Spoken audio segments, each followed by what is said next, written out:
প্রায় ১ বছর আগে উদ্বোধনের কথা থাকলেও এখনও আলোর মুখ দেখেনি চট্টগ্রাম চিড়িয়াখানায় বার্ডস পার্ক।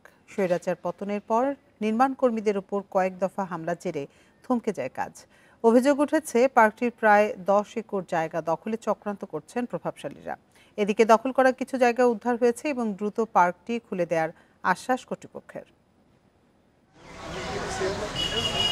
চট্টগ্রাম চিড়িয়াখানায় বর্তমানে ৬৬ প্রজাতির ৫২০টি প্রাণী রয়েছে। এর মধ্যে ১৮টি বাঘ ও ২টি সিংহ। এছাড়া কুমির, জলহস্তী সহ অন্যান্য প্রাণী দেখতে প্রতিদিন ভিড় করেন দর্শনার্থীরা। মোটামুটি এখানে হরিণ, অজগর সাপ, রয়্যাল বেঙ্গল টাইগার দেখা হলো। বাচ্চাদের জন্য অনেক কিছু আছে এখানে দেখার মতো। চিড়িয়াখানা আসলে বাচ্চাদের জ্ঞানও সমৃদ্ধ বাড়ে।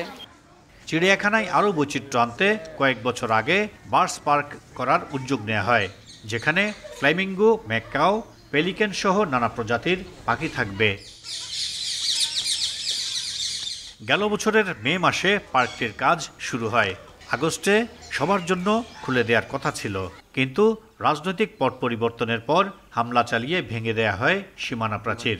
অভিযোগ উঠেছে শত কোটি টাকা মূল্যের ১০ একর জমি দখলে নেয়ার চেষ্টা করছে প্রভাবশালীরা।